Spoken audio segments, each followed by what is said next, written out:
আর সফলতার জন্য আল্লাহর উপর ভরসা খুবই জরুরি। আল্লাহ কোরআনে বলেন সূরা আল ইমরান অধ্যায় 3 আয়াত 160, যদি আল্লাহ চান কেউ পেছনে ফেলতে পারবে না, আর তিনি সাহায্য না করলে কে আছে এমন যে সাহায্য করবে? আর মুমিন লোকগণ কেবল আল্লাহর উপরে ভরসা করেন। আল্লাহ বলেন সূরা আনকাবুত অধ্যায় নম্বর 29 আয়াত নম্বর 69 যে যদি চেষ্টার সংগ্রাম করো আল্লাহ সুবহানাহু ওয়া তাআলার পথে তিনি পথ খুলে দেবেন। আল্লাহ আরো বলেন সূরা নাহাল অধ্যায় 17 আয়াত 43 এবং সূরা আম্বিয়া অধ্যায় 21 আয়াত 7, ফাসআলু আহলিয যিকরি ইন কুনতুম লা তা'লামুন। যদি তোমরা না জানো তাকে জিজ্ঞেস করো যে জানে, তার কাছে যার জ্ঞান আছে। তাই সফলতার জন্য প্রথম আল্লাহর উপর ভরসা, দ্বিতীয় হচ্ছে চেষ্টা করা, সাধনা করা আল্লাহ সুবহানাহু ওয়া তাআলার পথে, তৃতীয় হচ্ছে যে জানে তাকে জিজ্ঞেস করা। পরিকল্পনাটাও জরুরি, গন্তব্য থাকাটাও জরুরি।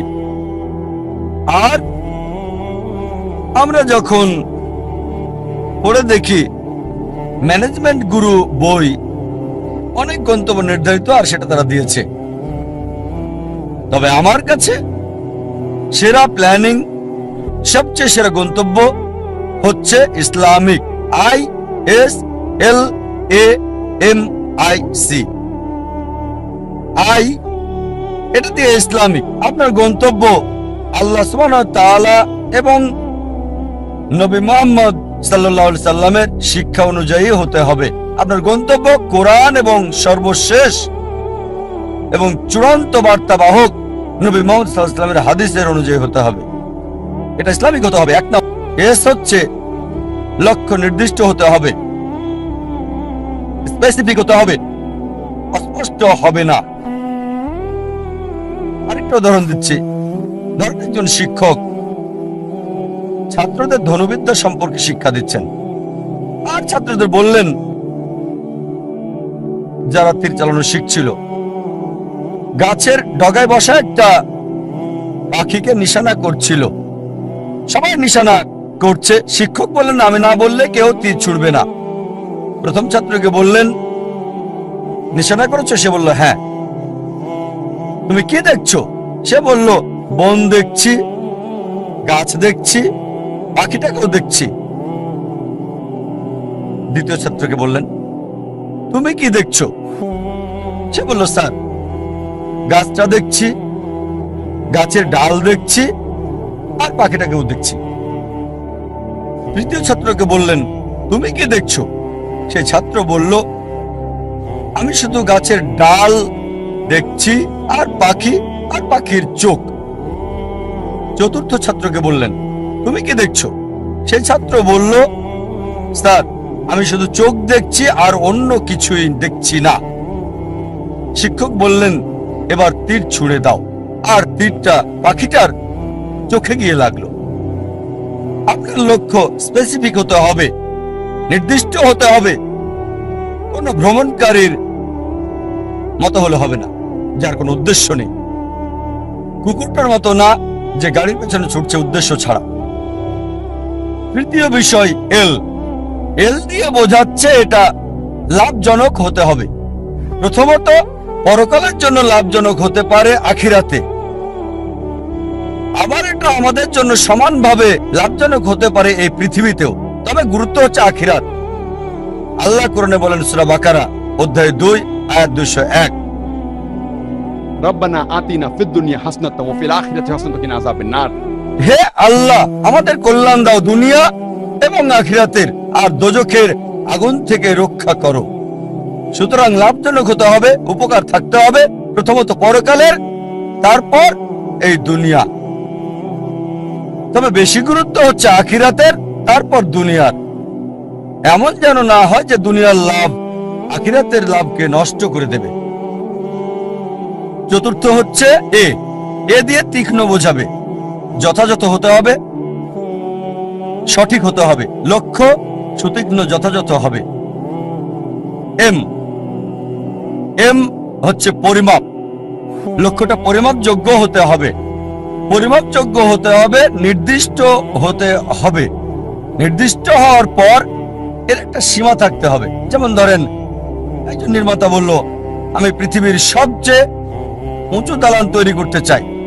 লক্ষ্য নির্দিষ্ট, তবে সীমা নির্ধারণের জন্য সে জরিপ চালাবে পৃথিবীর সবচেয়ে উঁচু দালান কোনটি। আর সে জানলো বুর্জ আল খলিফা, এর উচ্চতা 828 মিটার নির্দিষ্ট।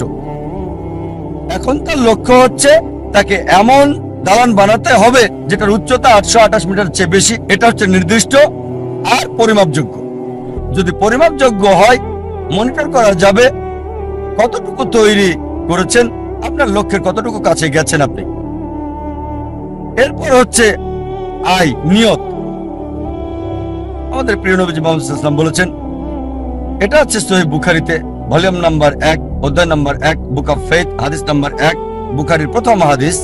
ইন্নামাল আমালু বিন্নিয়াত। আপনার কর্ম বিবেচনা করা হবে নিয়তের উপর। আপনার নিয়তের উপর পুরস্কৃত হবেন। আপনার নিয়তটা যেন হয় আল্লাহ এবং রাসূলুল্লাহ সাল্লাল্লাহু আলাইহি সাল্লামের সন্তুষ্টির জন্য।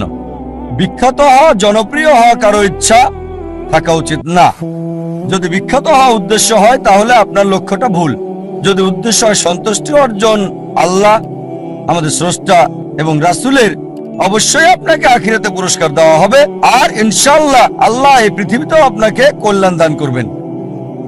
এটা ধারাবাহিকভাবে হতে হবে লক্ষ্য অর্জন পর্যন্ত। যদিও লক্ষ্য অর্জনের সময় সীমিত হয় বা সীমিত না হয়, সব সময় ধারাবাহিক হতে হবে। যেমন ধরেন, আপনার লক্ষ্য হচ্ছে রমজান মাসে অন্তত কোরআন পড়তে চান প্রতিদিন 1 পারা। আপনার টার্গেট আছে প্রতিদিন 1 পারা পড়বেন। এভাবে ধারাবাহিক প্রতিদিন রমজান মাসে কোরআনের 1 পারা করে আপনি পড়েন। রমজান শেষে পুরো কোরআন হবে শেষ অন্তত 1 বার। যদি সময় সীমিত না হয়, হয়তো বলতে পারেন আমি প্রতিদিন করে পড়তে চাই। একটা টার্গেট সেট করলেন, প্রতিদিন পড়বেন আধা পারা বা হতে পারে 1 পারা। এভাবে শুরু করলেন। যখন আপনি শুরু করলেন এই পড়াটা আধা পারা বা 1 পারা একদিনে, আর জীবনের শেষ দিন পর্যন্ত এভাবে ধারাবাহিক হলেন, আমাদের প্রিয় নবীজি মুহাম্মদ সাল্লাল্লাহু আলাইহি ওয়াসাল্লাম বলেছেন, এটা আছে সহিহ মুসলিম ভলিউম 1 বুক অফ সালাহ অধ্যায় 272 হাদিস নাম্বার 1711। তিনি বলেছেন যে এক লোক নবীজির কাছে বলল, সবচেয়ে ভালো কাজ কোনটি যা আল্লাহ পছন্দ করেন? নবীজি বললেন, আল্লাহ সেই কাজ পছন্দ করেন যেটা ধারাবাহিকভাবে করা হয়, সেটা ছোট কাজ হলেও। একবারে অনেক কাজ করাচ্ছে ধারাবাহিকভাবে কম করাটা ভালো। তাই যে কাজটা নিয়মিত করা হয়, সেই কাজটা একবারে অনেকগুলো কাজ করাচ্ছে বেশি ভালো।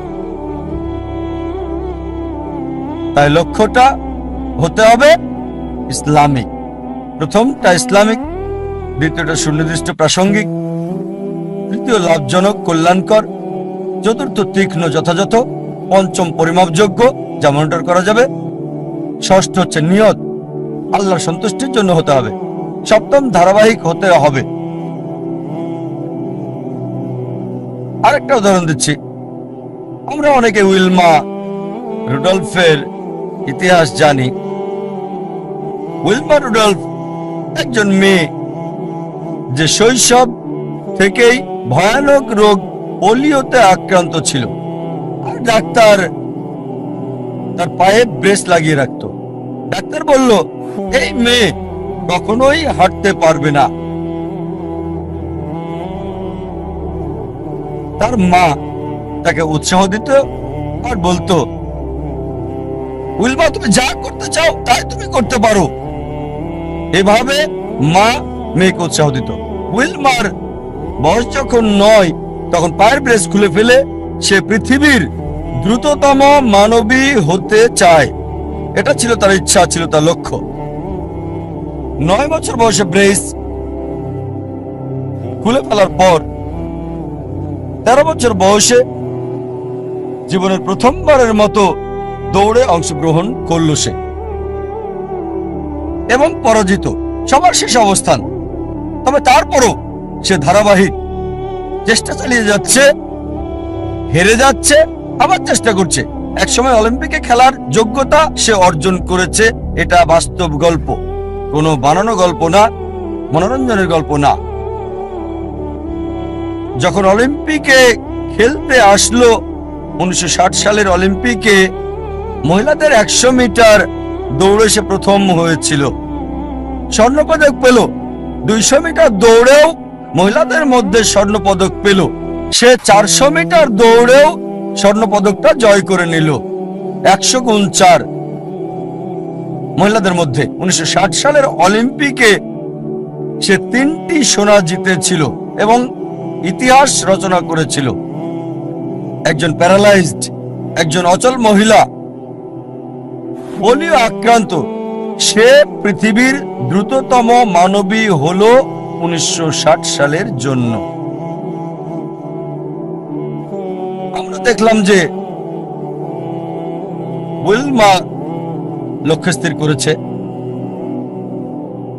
আর যদি ম্যানেজমেন্ট গ্রুপ বই পড়েন, এই বিষয়গুলো তাতে আছে। স্মার্ট গোল বইয়ে আছে, বিস্তারিত আমি বলছি না। তবে চলুন দেখি সে কতটুকু মূল টার্গেট পূর্ণ করেছে ইসলামিক ভাবে। প্রথম হচ্ছে লক্ষ্যটাকে ইসলামিক ছিল, লক্ষ্যটাকে কোরআন সুন্নাহ অনুযায়ী ছিল। ব্যক্তিগত জীবন জানি না, তবে এটা জানি সে মুসলিম না। স্রষ্টার জন্য করেছিল কিনা সেটাও জানি না। দ্বিতীয় হচ্ছে লক্ষ্যটাকে নির্দিষ্ট, হ্যাঁ নির্দিষ্ট। সে পৃথিবীর দ্রুততম মানবী হতে চেয়েছে। এটা লাভজনক, কল্যাণকর, হ্যাঁ এই পৃথিবীর জন্য লাভজনক। সুনাম পেয়েছে, সম্মান পেয়েছে। তবে আখিরাতের ব্যাপারে আল্লাহ জানেন, আমি জানি না। আখিরাতে এই অলিম্পিক জয়ের সোনা কোনো কাজে আসবে কিনা। যদি না তা করা হয় আল্লাহ সুবহানাহু ওয়া তাআলার সন্তুষ্টির জন্য। এটা কি সুতীক্ষ্ণ এবং যথাযথ ছিল? হ্যাঁ ছিল। এটা পরিমাপযোগ্য ছিল কি? হ্যাঁ। সে জানতো কে বিশ্বের দ্রুততম মানবী। সময়টা হয়তো 9 সেকেন্ড, 10 সেকেন্ড বা 11 সেকেন্ড ছিল, পরিমাপযোগ্য ছিল। আর সে চর্চা করলো, লক্ষ্য অর্জন করলো। তারপর নিয়তটা কি ছিল? সুনাম অর্জন করা। অবশ্যই তা পেয়েছে। আল্লাহকে খুশি করা উদ্দেশ্য ছিল কিনা আমার সন্দেহ। তারপর ধারাবাহিকতা ছিল, হ্যাঁ ধারাবাহিক ছিল, নিয়মিত চর্চা করেছে। যদিও হেরেছে অনেকবার, জয় করলো পৃথিবীর দ্রুততম মানবী। আপনাদের আরেকটা উদাহরণ দিচ্ছি লক্ষ্য নির্ধারণের। ভিন্নতা দেখিয়ে একজন মানুষের উদাহরণটা বলছে আপনাদের। একজন মানুষ যার সম্বল ছিল সামান্য, কিন্তু তিনি লক্ষ্যের চূড়ায় পৌঁছেছেন। যে মানুষ, যে ব্যক্তিটি আমার জীবনকে বদলে দিয়েছেন, শরীরের ডাক্তার থেকে আত্মার ডাক্তার করেছেন, আমি নিশ্চিত আপনারা তাকে চেনেন। তিনি হচ্ছেন শেখ আহমেদ দিদাত। চলুন তার লক্ষ্য নির্ধারণ দেখি। শেখ আহমেদ দিদাত, যদি আপনারা তার জীবনী পড়েন তাহলে দেখবেন যে পড়ালেখা করেছেন 6ষ্ঠ শ্রেণী পর্যন্ত মাত্র। তার কারণ ছিল সাংসারিক অভাব, বাধ্য হয়ে পড়ালেখা ছেড়ে দেন তিনি। 6ষ্ঠ শ্রেণী পাশ করার পর লেখাপড়া ছাড়তে বাধ্য হলেন। সামান্য সম্বল নিয়ে নিজের দেশ ভারত জন্মস্থান ছেড়ে চলে গেলেন দক্ষিণ আফ্রিকায়। তিনি কাজ করতেন সেলসম্যানের, ফার্নিচারের দোকানে দোকানে ড্রাইভিংও করেছেন তিনি ইত্যাদি। আর দক্ষিণ আফ্রিকায় থাকাকালীন তিনি নিয়মিত খ্রিস্টান মিশনারিদের বিড়ম্বনা শিকার হতেন, যারা বলতো ইসলাম একটা অনুপযোগী ধর্ম, নির্দয় ধর্ম। তারা ইসলামকে আক্রমণ করত।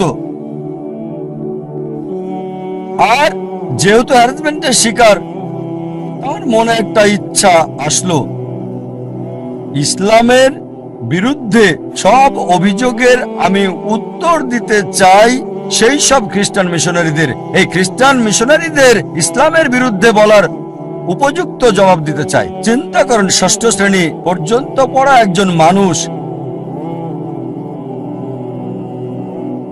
তবে অবশ্যই আল্লাহর উপর ভরসা ছিল। তিনি চেষ্টা করেছেন। একটা বই তাকে বেশ নাড়া দিয়েছিল, ঘরের মধ্যে ময়লা জমে থাকা একটা বই। এই বইটা তাকে নাড়া দিয়েছে, যেটার নাম ইজারুল হক, সত্যের প্রকাশ, লেখক মাওলানা রহমতুল্লাহ কিরানবী। আর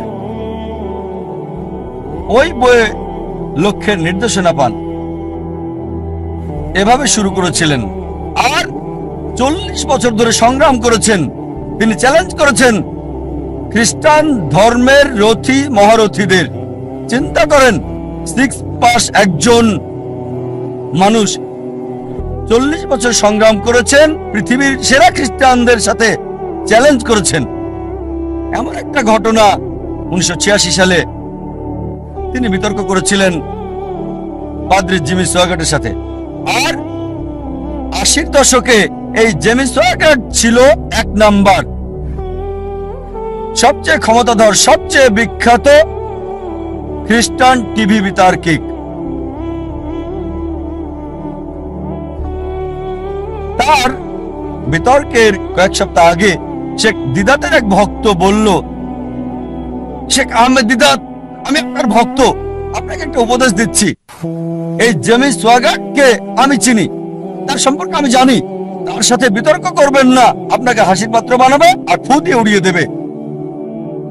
চিন্তা করেন, একজন ভক্ত আহমেদ দিদাতকে উপদেশ দিচ্ছে জেমি সোয়াগাটের সাথে ডিবেট না করার জন্য। আমি তাকে চিনি, আপনাকে হাসির পাত্র বানাবে আর ফু দিয়ে উড়িয়ে দেবে। যে লোক সবচেয়ে বিখ্যাত টিভি ব্যক্তিত্ব, টেলিভিশনের মালিক, যার বাজেট ছিল দৈনিক $1 মিলিয়ন বেশি সুনাম অক্ষুণ্ণ রাখার জন্য, আমাদের শেখ আহমেদ দিদাত, মাশাআল্লাহ, তার সাথে আল্লাহ ছিলেন। তিনি ইউএসএ তে গেলেন, ওই খ্রিস্টান মিশনারির শহরে, সে যে দেশে খুবই বিখ্যাত, তিনি গেলেন, বিতর্ক করলেন। আর আলহামদুলিল্লাহ, সুম্মা আলহামদুলিল্লাহ, আল্লাহর সাহায্যে তিনি টেবিলটাকে উল্টে দিলেন।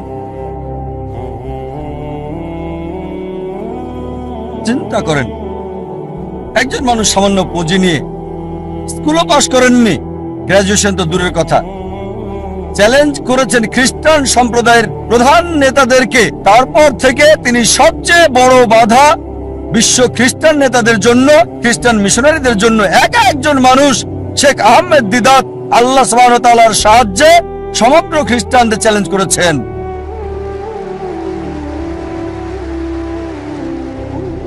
এবার তার লক্ষ্য নির্ধারণ দেখি। 1 নাম্বার হচ্ছে ইসলামিক। প্রথমে এটা কি ইসলামিক ছিল? কোরআন এবং সহিহ হাদিস মোতাবেক এটা কি আল্লাহ এবং রাসূলের জন্য ছিল? স্বাভাবিকভাবে হ্যাঁ ছিল। এই কারণেই তিনি লক্ষ্য অর্জন করেছিলেন। দ্বিতীয় হচ্ছে, এটা কি নির্দিষ্ট ছিল? হ্যাঁ, তার লক্ষ্য নির্দিষ্ট ছিল। আমি ইসলামের বিরুদ্ধে অভিযোগের উত্তর দিতে চাই, এটা ছিল নির্দিষ্ট। যথাযথ জবাব দিতে চাই। অমুসলিমদের মন থেকে ইসলাম সম্পর্কে ভুল ধারণাটা সরাতে চাই আমি। তৃতীয় বিষয় হচ্ছে, এটা কি লাভজনক ছিল, কল্যাণকর ছিল? তিনি আখিরাতের লাভ চেয়েছেন, আর ইনশাআল্লাহ ইনশাআল্লাহ আল্লাহ তাকে জান্নাত দেবেন ইনশাআল্লাহ। কিন্তু আখিরাতের কল্যাণের পাশাপাশি দুনিয়াতেও সম্মান পেয়েছেন। দেখেন, 6ষ্ঠ শ্রেণী পাস একজন মানুষ 1986 সালে মুসলিম বিশ্বের নোবেল পেলেন মানবতার সেবায়, বাদশাহ ফয়সাল পুরস্কার তাকে দেওয়া হয়েছিল। 6ষ্ঠ শ্রেণী পাস লোক, তিনি পুরস্কারের জন্য করেননি, হয়তো পেয়েছেন $200, সেজন্য করেননি। পুরস্কারটা ছিল হয়তো স্বর্ণ, সেজন্য করেননি। তিনি বলেছেন আল্লাহ এবং রাসূলের জন্য। আল্লাহ আখিরাতে পুরস্কার দেবেন, এই দুনিয়াতেও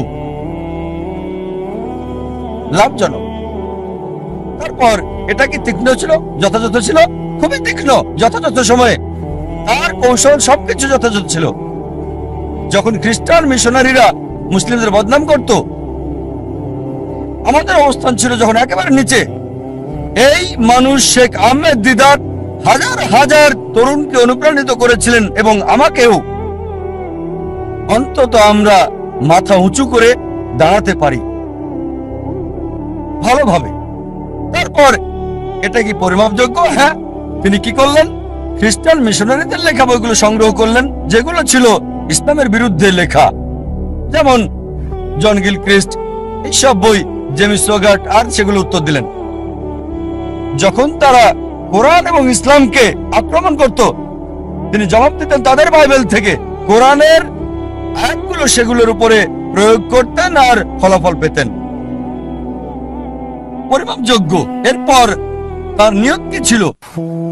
বিখ্যাত হওয়া নিয়ত ছিল না, বাদশাহ ফয়সাল পুরস্কার পাওয়াটা উদ্দেশ্য ছিল না, নিয়ত ছিল আল্লাহ এবং তার রাসূলের সন্তুষ্টি অর্জন।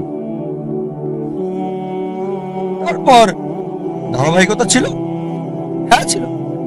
চিন্তা করেন, তিনি সংগ্রাম করেছেন 40 বছর। তার ইতিহাস পড়লে দেখবেন তার অফিসটা ছিল ছোট্ট একটা ঘর। আর আমাদেরকে বলেছেন সাদা কালো 1000 পাম্পলেট ছাপানোর আগে তাদের মিটিং করতে হতো, চলো মিটিং করি 1000 সাদা কালো পাম্পলেট আমরা ছাপাতে পারবো কিনা। মাশাআল্লাহ, ধারাবাহিক লক্ষ্যে পৌঁছার আগ পর্যন্ত সংগ্রাম করেছেন। উইলমা রুডলফ এবং শেখ আহমেদ দিদাতের মধ্যে যে পার্থক্য দেখি, তা হলো উইলমা রুডলফের দূরদর্শিতা ছিল না। এই পৃথিবীতে অনেক মূল্য, কিন্তু শেখ আহমেদ দিদাত ছিলেন দূরদর্শী। আর এটা ছিল আখিরাতের জন্য। ইনশাআল্লাহ আল্লাহ তাকে পুরস্কার দেবেন আখিরাতে, দুনিয়াতেও তাকে পুরস্কার দিয়েছিলেন।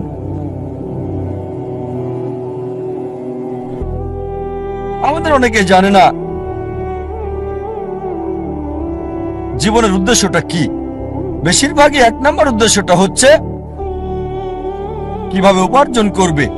অধিকাংশ লোককে জিজ্ঞেস করবেন, তাদের সঙ্গে কথা বলে দেখবেন 1 নাম্বার চেষ্টা হচ্ছে জীবিকার ব্যবস্থা করা। তারা জীবিকার ব্যাপারে বেশি সচেষ্ট, কিভাবে জীবন চালাবে।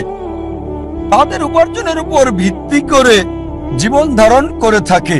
তারা কি খাবে, কি পড়বে, কোথায় বাস করবে, কোন স্কুলে পড়াশোনা করবে, কোন স্নাতক ডিগ্রি নেবে, সবকিছু উপার্জনকে ঘিরেই হচ্ছে। আর তিনি চিন্তা করে যে যদি বেশি টাকা উপার্জন করতে পারে তাহলে জীবনের লক্ষ্য অর্জন করে ফেলেছে। যেমন আমি যথাযথ হওয়ার উদাহরণ দিলাম। আমাদের অধিকাংশই কি করি? পাখির চোখ নিশানা না করে কি করি? আমরা শূন্যে গুলি করে দিই আর চারপাশের বিষয়গুলো টেনে আনি, নিশানা ছাড়াই গুলি করে দেই। কোন একটা বিষয়ে গ্রাজুয়েশন করি, তারপর যখন বলা হয় কেন এই কোর্স নিয়েছো তুমি, আমি তো ভাবিনি। তারপর বিশেষত্ব খোঁজে, আরো বেশি বিশেষত্ব খোঁজে, তারপর চেষ্টা করে, যাচাই করে কেন এই কোর্স নিয়েছে। দেখবেন লোকে প্রথমে চিন্তা করে কত উপার্জন করবে, আর উপার্জনের ভিত্তিতে সে সিদ্ধান্ত নেয় কিভাবে তাদের জীবন যাপন করবে। এটা শূন্যে গুলি ছোড়ার মতো, আর পাখির চোখে নিশানা করার চিন্তা করা। প্রথমে দেখতে হবে আমাদের কেন্দ্র কোনটা, কোনটাকে ভিত্তি করে আমাদের জীবন আবর্তিত হচ্ছে। বিভিন্ন মানুষের ভিন্ন ভিন্ন কেন্দ্র রয়েছে। কিছু লোক তারা আত্মকেন্দ্রিক, সবকিছুতে নিজেদের কথা ভাবে, পৃথিবীর অন্য মানুষকে নিয়ে কোনো মাথা ব্যথা নেই, নিজেদের নিয়ে তারা ব্যস্ত থাকে। কিভাবে জীবনযাপন করবে অন্যদের নিয়ে চিন্তা করার সময় নেই, তারা আত্মকেন্দ্রিক। কিছু লোক পরিবার কেন্দ্রিক, তাদের সারা জীবন পরিবারকে ঘিরেই কেটে যায়। তারা যে কোনো নিয়ম ভাঙতে বা গড়তে প্রস্তুত, হোক সেটা সঠিক কিংবা ভুল, পরিবারকে সুখী করতে। তাদের মূল উদ্দেশ্যটা হচ্ছে পরিবারকে খুশি করা। কেউ হয়তো পিতামাতা কেন্দ্রিক, কিছু হয়তো পরিবার কেন্দ্রিক, স্ত্রী কেন্দ্রিক বা স্বামী কেন্দ্রিক, কেউ হয়তো সন্তান কেন্দ্রিক। দেখবেন কিছু লোক পিতামাতাকে খুশি করার জন্য যে কোনো কিছু করতে পারে। তাদের জীবনের সব নিয়ম কানুন পিতামাতার পছন্দ অপছন্দের ভিত্তিতে হয়। আল্লাহ কোরআনে বলেছেন সূরা লুকমান অধ্যায় 31 আয়াত 14 যে আমি মানুষকে নির্দেশ দিয়েছি পিতামাতার সাথে সদ্ব্যবহার করতে অনেক কষ্ট সহ্য করে মাতাকে গর্ভে ধারণ করেছে, অনেক কষ্ট সহ্য করে তাকে জন্ম দিয়েছে।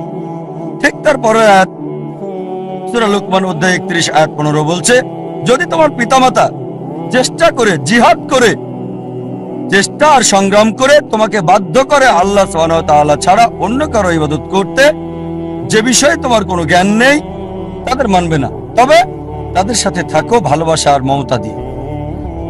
তার মানে আমাদের স্রষ্টা বলেছেন পিতামাতাকে ভালোবাসতে, মানতে হবে, কিন্তু স্রষ্টার বিরুদ্ধে যেতে বললে, আল্লাহ এবং তার চূড়ান্ত নবীর বিরুদ্ধে যেতে বললে তাদের মানবে না। তারপরও তাদেরকে ভালোবাসো, সহানুভূতি দাও। সীমানা আছে। কিছু মানুষ স্বামী বা স্ত্রী কেন্দ্রিক, তারা স্ত্রীদেরকে খুশি করতে চায় বা স্বামীদেরকে খুশি করতে চায়। আর ধরেন কারো স্ত্রী খুবই দামি ডায়মন্ড নেকলেস চাইলো, তার দেওয়ার সামর্থ্য নেই, সে কি করলো? ভিক্ষা করলো, ধার করলো বা চুরি করলো, আর ওই ডায়মন্ডের নেকলেসটা স্ত্রীর জন্য কিনে আনলো। তার লক্ষ্য স্ত্রীকে খুশি করা। কিছু লোক সন্তান কেন্দ্রিক, সন্তানদের খুশি করতে চায়। অনেক সময় দেখা যায় হয়তো কারো ছেলে বিদেশে গিয়ে লেখাপড়া করতে চায়, সে যে বিষয়ে ভর্তি হতে যাচ্ছে সেটা অপ্রয়োজনীয়, এটা তাকে দুনিয়াতেও সাহায্য করবে না, আখিরাতেও সাহায্য করবে না। তারপর কারণ ছেলে বিদেশে পড়তে চায়, এই লোক সম্পত্তি বন্ধক রাখে এবং ছেলেকে আমেরিকাতে পাঠায় আর বলে আমার ছেলে তো আমেরিকায় পড়ছে, যদিও তার লক্ষ্যটা হচ্ছে সে ছেলেকে আমেরিকাতে পড়াবে। আসলে উদ্দেশ্যটা কি? জীবনটা কোন কেন্দ্রিক? কিছু লোক যারা হচ্ছে সমাজ কেন্দ্রিক, আমরা জানতে চাই আমাদের পরিবারের বাইরের লোকজন কি চিন্তা করে, এভাবে পুরো জীবনটা সমাজ কেন্দ্রিক হয়ে যায়। কিছু লোক প্রতিবেশী কেন্দ্রিক, প্রতিবেশীর সাথে প্রতিযোগিতায় লিপ্ত। একটা গল্প মনে পড়ে গেল, একসময় একজন ফেরেশতা এসে এক লোককে বলল, আমি তোমার উপর খুশি, তুমি যা চাইবে আমি তোমাকে তাই দেব, তবে একটা শর্ত, যা তুমি চাইবে আমি তোমাকে সব দেব, তবে তোমার প্রতিবেশীকে দেব তার দ্বিগুণ। লোকটা বলল, একটা রোলেক্স ঘড়ি আমার চাই। ফেরেশতা তাকে রোলেক্স ঘড়ি দিয়ে দিল। প্রতিবেশী দুটো রোলেক্স ঘড়ি পেল। লোকটি বলল, একটা মার্সিডিজ গাড়ি আমার চাই। ফেরেশতা তাকে মার্সিডিজ গাড়ি দিল। প্রতিবেশীকে দুটো মার্সিডিজ দিল। লোকটি বলল, একটা সুন্দর বড় বাংলো চাই। ফেরেশতা তাকে সুন্দর বড় বাংলো দিল। তার প্রতিবেশীকে দেওয়া হলো দুটো সুন্দর বড় বাংলো। লোকটি পরে বলল, দয়া করে আমার শেষ ইচ্ছাটা তুমি পূরণ করে দাও। কি সেটা? আমার একটা চোখ তুমি নষ্ট করে দাও, যাতে কিছু আমি চোখে না দেখতে পাই।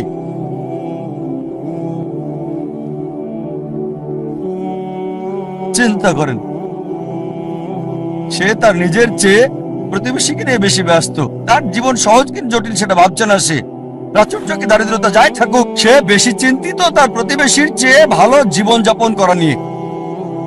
এ কারণেই সে ফেরেশতাকে বলল, আমার একটা চোখ নষ্ট করে দাও, যাতে প্রতিবেশীর দুটো চোখই নষ্ট হয়ে যায়।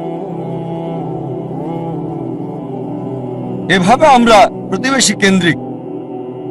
নিজে সুখী কিনা ভাবছে না, দেখতে পারবে কিনা সেটাও ব্যাপার না। যেহেতু প্রতিবেশী সম্পূর্ণ অন্ধ হবে, তাই একটা চোখ হারাতে কোনো আপত্তি নাই। প্রতিবেশী কেন্দ্রিক। কিছু লোক বন্ধু কেন্দ্রিক,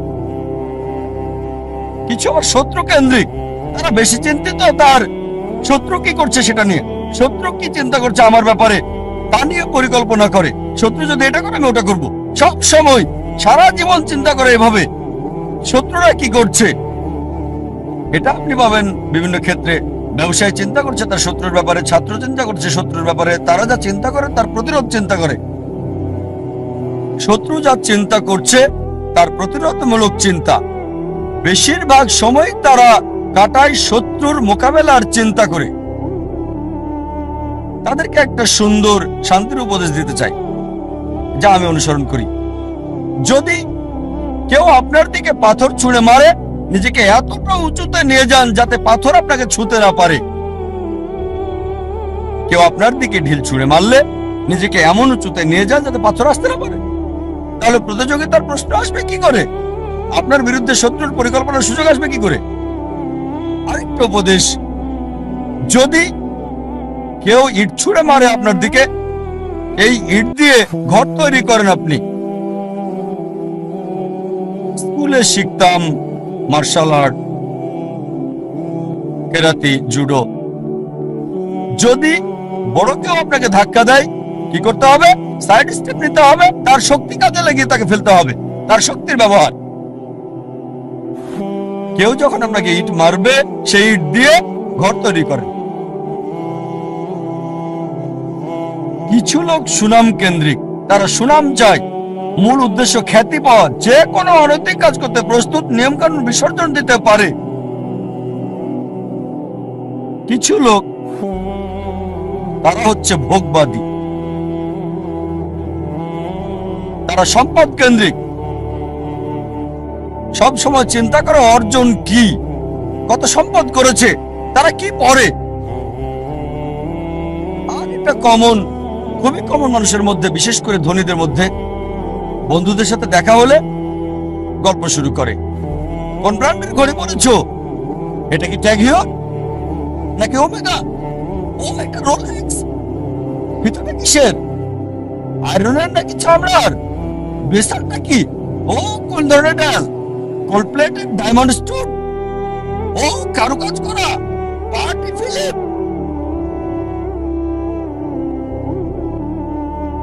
ধনী লোকদের অধিকাংশেরই এটা একটা ঘড়ি থাকে না, অনেকগুলো ঘড়ি। আর চিন্তা করে, ঠিক আছে আজকে এই ঘড়িটা পরলাম, পরের দিন পরবো না, বন্ধুদের কাছে যাওয়ার সময়। এভাবে চিন্তা করে সময় পার করে কোন অনুষ্ঠানে কোনটা পরবে। একইভাবে গাড়ির ব্যাপারেও কথা বলে, তোমারটা কি গাড়ি, বিএমডব্লিউ, মার্সিডিজ, মার্সি, Rolls Royce, Maybach, Bentley, designer.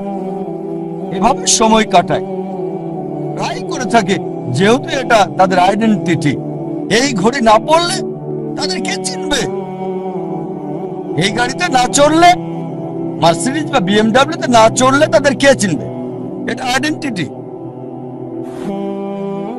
বড় শহরগুলোতে দেখবেন লোকদের কমন চিত্র।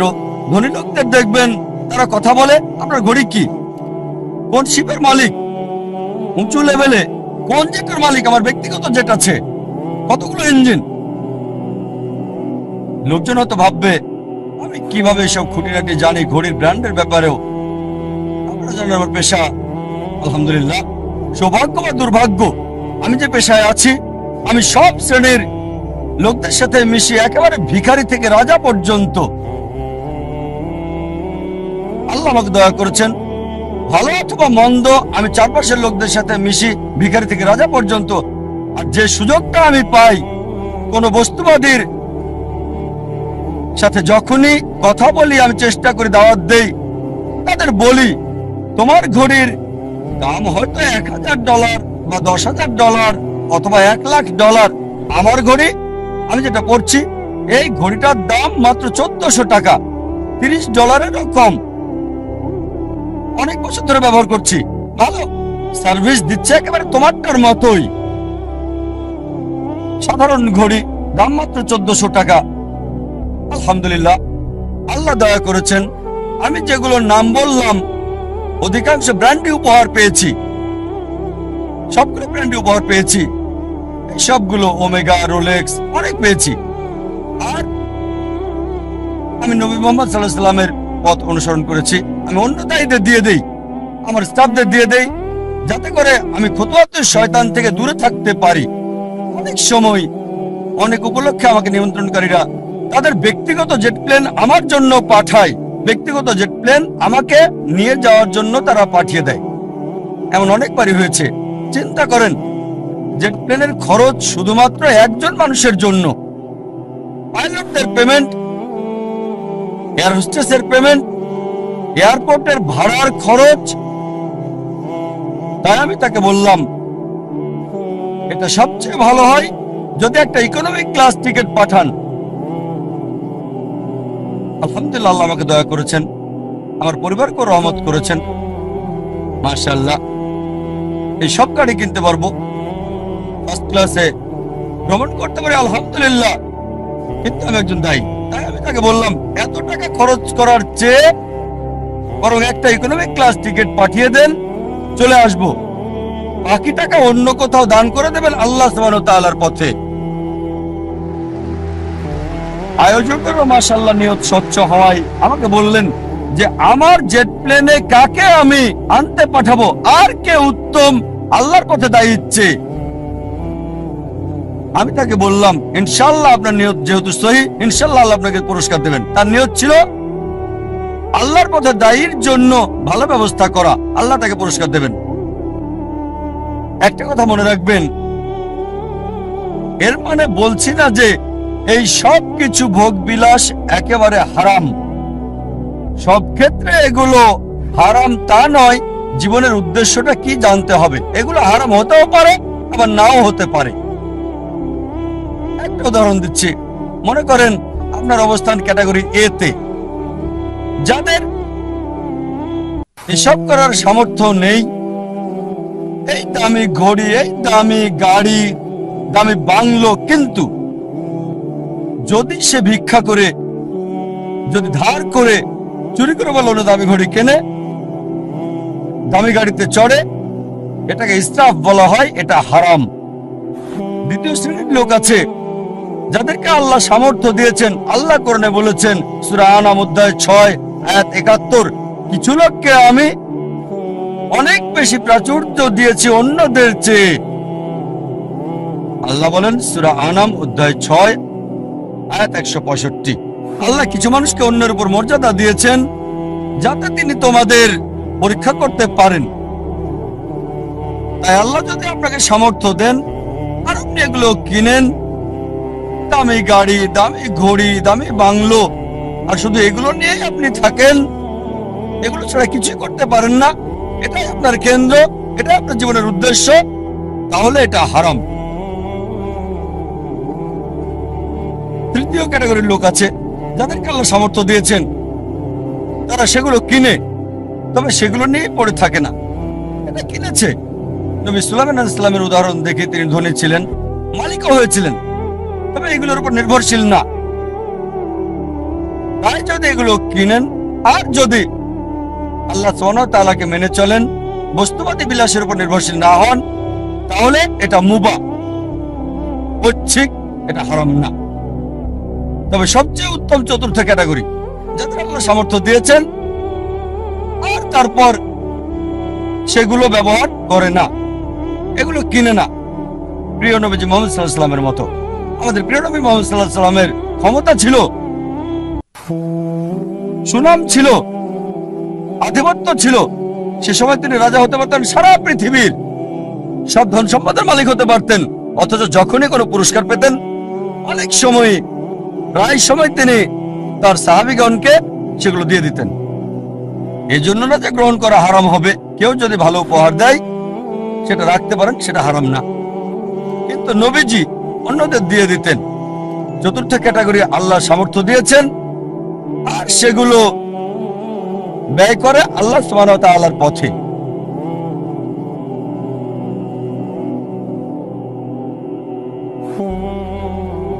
আমাদের গন্তব্য নির্ধারণ করতে হবে, আমাদের কেন্দ্র কোনটি। মানব জাতির জন্য সবচেয়ে গুরুত্বপূর্ণ গন্তব্য আল্লাহ কেন্দ্রিক হতে হবে।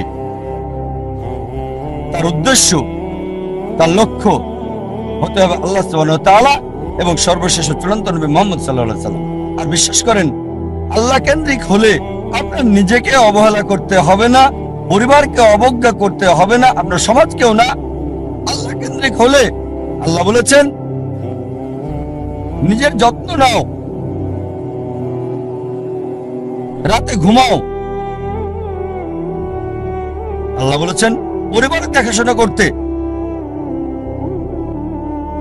পিতামাতার ব্যাপারে আল্লাহ বলেছেন সূরা ইসরা অধ্যায় 17 আয়াত 23 ও 24 যে আল্লাহ নির্দেশ দিচ্ছেন তাকে ছাড়া কারো ইবাদত করবে না, পিতামাতার সাথে সদ্ব্যবহার করবে, যদি তাদের একজন বা উভয়ই বার্ধক্যপরিণত হয় বিরক্তি প্রকাশ করবে না, এমনকি শব্দটা করবে না। বিনীতভাবে কথা বলো, দয়ার টানা মেলে দাও, আর দোয়া করো হে আল্লাহ তাদের অনুগ্রহ করো যেভাবে তারা আমাকে শৈশবে লালন করেছেন। তার মানে যদি আল্লাহ কেন্দ্রিক হন, পিতামাতাকে ভালোবাসতে হবে, সম্মান করতে হবে, মান্য করতে হবে। যদি তারা আল্লাহ এবং রাসূলের বিরুদ্ধে যায় সেক্ষেত্রে মানবে না, তারপরও ভালোবাসা সহানুভূতি থাকতে হবে। সূরা লোকমান অধ্যায় 31 আয়াত 14 এবং 15। যদি আল্লাহ কেন্দ্রিক হন তার মানে এই না যে স্ত্রীর খোঁজ খবর নেবেন না। একটা হাদিস আছে প্রিয় নবীজি মুহাম্মদ সাল্লাল্লাহু আলাইহি সাল্লামের, আহমদ ইবনে হাম্বল, হাদিস নাম্বার 7396। আমাদের নবীজি মুহাম্মদ সাল্লাল্লাহু আলাইহি সাল্লাম বলেছেন মুমিনদের মাঝে সেই সবচেয়ে উত্তম যে তার পরিবারের সাথে ভালো, বিশেষ করে স্ত্রীর সাথে। আল্লাহ কেন্দ্রিক হলে পরিবারকে অবহেলা করতে হবে না, সমাজকে অবহেলা করতে হবে না। আল্লাহ বলেন সূরা মাউন অধ্যায় 107 আয়াত 1 থেকে 7 যে প্রতিবেশীর হক আদায় করো, প্রতিবেশীকে সাহায্য করো। প্রিয় নবী মুহাম্মদ সাল্লাল্লাহু আলাইহি সাল্লাম বলেছেন, এই হাদিসটা আছে সহিহ বুখারীতে ভলিউম 1 বুক অফ ফেথ হাদিস নাম্বার 13 যে সে কখনোই পূর্ণ মুমিন নয় যদি তার ভাইয়ের জন্য তা পছন্দ না করে যা সে নিজের জন্য করে থাকে। তার মানে অন্যদেরও দেখাশোনা করতে হবে। তাই আল্লাহ কেন্দ্রিক হওয়া মানে এই না যে সবকিছুকে অবহেলা করে ভিখারির মতো জীবনযাপন করতে হবে। তবে কেন্দ্র হবে আল্লাহ। আল্লাহ যদি সম্পদ দেন সেই সম্পদকে আল্লাহর রাস্তায় ব্যয় করেন। আল্লাহ সুনাম দিলে আল্লাহর রাস্তায় সেটা ব্যয় করতে হবে। আল্লাহ আপনাকে গুণ দিলে, আল্লাহ আপনাকে অনুগ্রহ দিলে আল্লাহর রাস্তায় সেটাকে ব্যয় করেন। সবচেয়ে বড় উদাহরণ, রোল মডেল, যে মানুষটি সম্পূর্ণভাবে আল্লাহ কেন্দ্রিক ছিলেন, সর্বশেষ এবং চূড়ান্ত নবী মুহাম্মদ সাল্লাল্লাহু আলাইহি সাল্লাম। আমাদের প্রিয় নবী মুহাম্মদ সাল্লাল্লাহু আলাইহি সাল্লাম সবচেয়ে বড় উদাহরণ। তিনি সবকিছুতে আল্লাহ কেন্দ্রিক ছিলেন। আর তিনি শুধু মুসলিম জাতির জন্যই আসেননি, সমগ্র মানব জাতির জন্য রহমত স্বরূপ। আল্লাহ কোরআনে বলেন সূরা আম্বিয়া অধ্যায় 21 আয়াত 107 ওয়ামা আরসালনাকা ইল্লা রাহমাতাল লিল আলামিন, আমি তো তোমাকে অবশ্যই সমগ্র মানব জাতির রহমত হিসেবে প্রেরণ করেছি, সমগ্র সৃষ্টির রহমত হিসেবে, সমগ্র পৃথিবীর জন্য রহমত। একজন মানুষের জন্য সবচেয়ে ভালো উদাহরণ, যার জীবনের সবচেয়ে ভালো উদ্দেশ্য ছিল। মানব জাতির সবচেয়ে বড় উদাহরণ একজন মানুষের জন্য, বর্বর জাতিকে যিনি মানব জাতিতে রূপান্তরিত করেছেন, যে মানুষটা মানব জাতিকে বদলে দিয়েছিলেন। আর ইতিহাস পড়লে ঘন্টা দিন একসাথে বলে যেতে পারবেন। মুসলিমরা কি বলছে সেটা বাদ দেন, নবীজি মুহাম্মদ সাল্লাল্লাহু আলাইহি সাল্লাম সম্পর্কে শত শত অমুসলিমের কথার উদ্ধৃতি দিতে পারবেন যারা নবীজির প্রশংসা করেছেন। এখানে কয়েকটা উদাহরণ দিচ্ছি। জর্জ বার্নার্ড শ, তিনি বলেছেন মুহাম্মদ সাল্লাল্লাহু আলাইহি সাল্লাম সম্পর্কে যে আমি তার সম্পর্কে পড়েছি, মানে নবী মুহাম্মদ সাল্লাল্লাহু আলাইহি সাল্লাম, আর আমার মতে নিরপেক্ষ অবস্থান থেকে বললে তাকে মানবতার রক্ষাকারী বলা উচিত। George Bernard Shaw. Thomas Carlyle বিখ্যাত ঐতিহাসিক ছিলেন, তিনি একজন ইউরোপিয়ান অমুসলিম। তার লেখা একটা বই হিরোজ অ্যান্ড হিরো ওয়ারশিপ, তিনি বীরদের ইতিহাস তুলে ধরেছেন। আর এক নম্বর হিরো, একজন বীর নবী, তিনি ঈসা আলাইহিস সালাম ছিলেন না, তিনি মুসা আলাইহিস সালাম ছিলেন না, দাউদ আলাইহিস সালাম ছিলেন না, সুলাইমান আলাইহিস সালাম ছিলেন না, তিনি ছিলেন মুহাম্মদ সাল্লাল্লাহু আলাইহি সাল্লাম। চিন্তা করেন, থমাস কার্লাইল একজন ইউরোপিয়ান, একজন খ্রিস্টান, তিনি এক নাম্বার বীর নবী হিসেবে রেখেছেন নবী মুহাম্মদ সাল্লাল্লাহু আলাইহি সাল্লামকে। আমরা লামার্টিনের কথা বলতে পারি। লামার্টিন ছিলেন বিখ্যাত ঐতিহাসিক, তিনি ফরাসি, বই লিখেছেন দ্য হিস্টোরি অফ দ্য টক্স। তিনি লিখেছেন, যদি উদ্দেশ্যের মহানুভবতা, সামর্থ্যের সীমাবদ্ধতা আর অসাধারণ ফলাফল, এই তিনটি বিষয় একজন ব্যক্তির মহত্ব নির্ণয়ের মাপকাঠি হয়, আধুনিক ইতিহাসে কাউকে পাওয়া যাবে না যে নিজেকে তুলনা করবে নবী মুহাম্মদ সাল্লাল্লাহু আলাইহি ওয়াসাল্লামের সাথে। উদ্দেশ্যের মহানুভবতা, সামর্থ্যের সীমাবদ্ধতা আর অসাধারণ ফলাফল, এই তিনটি বিষয় হচ্ছে একজন মানুষের মহত্ত্বযাচাইয়ের মাপকাঠি। মানব ইতিহাসে এমন কাউকে দেখি না আধুনিক ইতিহাসে যে মুহাম্মদ সাল্লাল্লাহু আলাইহি ওয়াসাল্লামের কাছাকাছি যাবে। তারপর আরো লিখেছেন, মানব জাতির সকল গুণাবলীতে কোন মানুষই নিজেকে নবী মুহাম্মদ সাল্লাল্লাহু আলাইহি ওয়াসাল্লামের সাথে তুলনা করতে পারবে না। মাইকেল এইচ হার্ট, বিখ্যাত ঐতিহাসিক, একটা বই লিখেছেন, মানব ইতিহাসে সবচেয়ে প্রভাবশালী 100 ব্যক্তি আদম আলাইহিস সালাম থেকে শুরু করে বর্তমান সময় পর্যন্ত, আর 1 নম্বর অবস্থানে রেখেছেন নবী মুহাম্মদ সাল্লাল্লাহু আলাইহি সাল্লামকে। মানব ইতিহাসে সবচেয়ে প্রভাবশালী মানুষ আদম আলাইহিস সালাম থেকে শুরু করে বর্তমান পর্যন্ত নবী মুহাম্মদ সাল্লাল্লাহু আলাইহি সাল্লাম।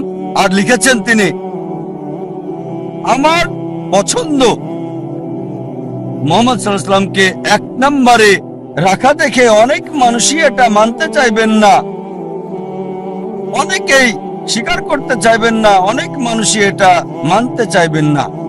তবে যে কারণে আমি নবী মুহাম্মদ সাল্লাল্লাহু আলাইহি সাল্লামকে 1 নম্বরে রেখেছি তা হলো তিনি ইতিহাসের একমাত্র ব্যক্তি যিনি ধর্মীয় ক্ষেত্রে সফল মানুষ ছিলেন, পাশাপাশি অন্যান্য ক্ষেত্রেও।